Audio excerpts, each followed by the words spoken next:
Hello everyone, and thank you for joining me for another brand new edition of Diecast Emporium. In today's video, we're going to be taking a look at one of the handful of new 1/50th scale cat wheel loaders offered by Diecast Masters here in 2023. It is the 1/50th scale Cat 966 wheel loader. Item number 85686, and because it is part of the Highline series, it does come in the white outer shipping box, which protects the model, which, as you probably know, comes in the metal tin. Here's the model tin. There's a photo of the actual model. And again, new for this year, which I really like, is the fact that you have this code here to scan on your smart device, and that will bring up the current Diecast Masters cat catalog, and that replaces the physical one that they had previously been including with the sets. On the top, we can see a photo of the real Cat 966, the new one, the modern hex, hard at work, loading some rock. And on the back, yet another photo with it loading a truck and some information on the real machine. If you want to read all about it, please feel free to pause my video right now. For the rest of us, we're going to continue with the unboxing. Pop the top, lift up on the black foam rubber. Again, bears repeating. No accessories, no catalog, just the black foam rubber now. And then inside, we have the model sitting nice and cozy.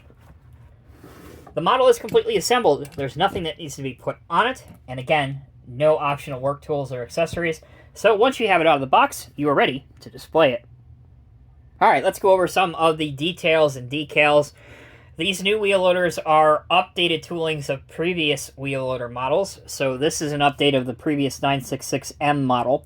The quality of paint and decaling is a noticeable step forward, as are the tires with a realistic tread pattern and silver bolt head lug nut detail inside the hubs.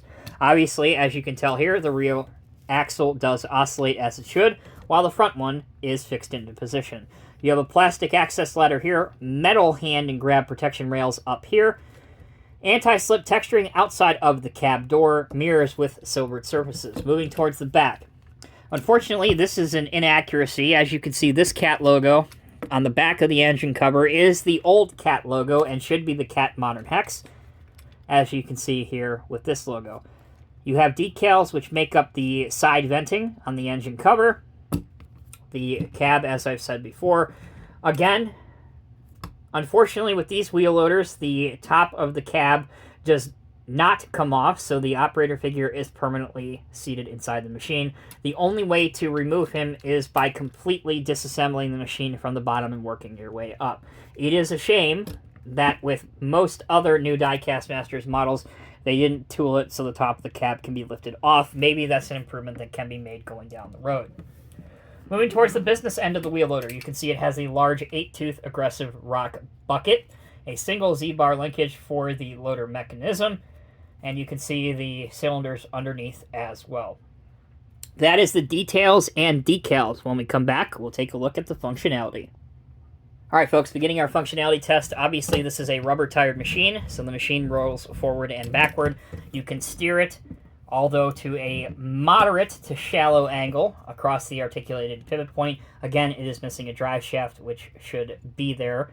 And again, maybe this is a addition they can add to the second run of these models, but you do have the red safety latch here that you would lock across this while you're performing some maintenance on it. Again, I mentioned the rear axle oscillation, but it bears repeating, so there you go.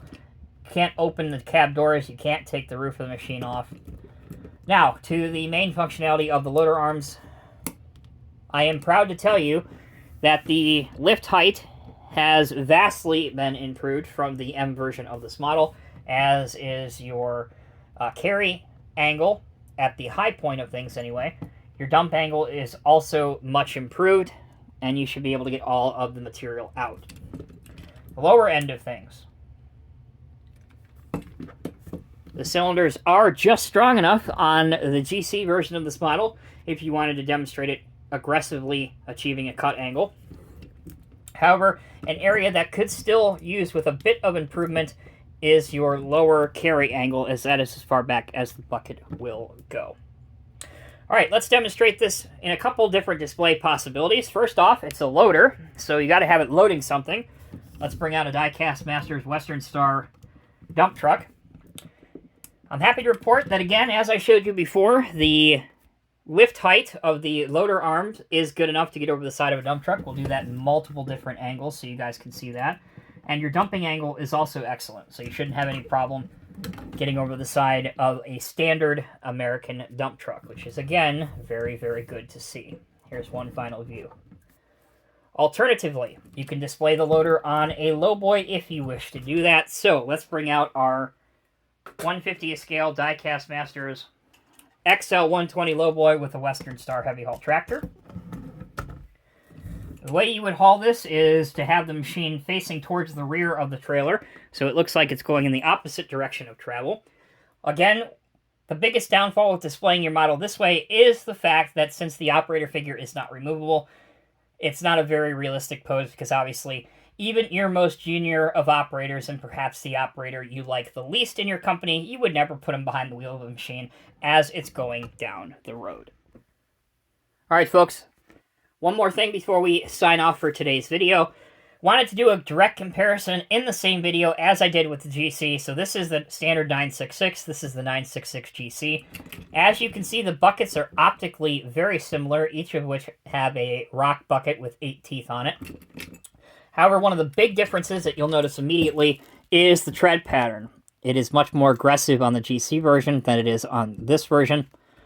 Another big difference, if you look at the top of the rear engine cover, the GC version is black with an anti-glare finish all the way back, whereas this one is both black and yellow, and a little bit more detailed than it is on the GC version. The counterweights are also a little bit different, with the counterweight on the GC being all the way across. You can see that, whereas on the standard 966 version, you can see that it has a built-in tow hitch to break up the monotony of that solid rear counterweight. Those are the big differences between the two, and with that, I have this to mention to you. Whether you go with the 966 GC or the standard 966 model, both of these wheel loaders by Diecast Masters are notable improvements from the previous generation of model of this wheel loader, specifically the M series. That said, it is unfortunate that some little details were overlooked, such as the incorrect decal on the engine cover. Again, this should be the modern hex. But even more importantly than that, the fact that the cab should be able to be, the top of the cab should be able to be removable, so you can place the operator figure in or out at your will. But again, recapping, the functionality is a big step forward, the paint and decal is a big step forward, and in my opinion, these wheel loaders are reasonably priced that it should appeal to most collectors from all different backgrounds. Again, thank you all so much for watching. If you want to see the review of the GC version, click here. If you want to see more wheel loaders, click over here on the wheel loader playlist. Until next time, take care, be well. I'll see you guys in the next review.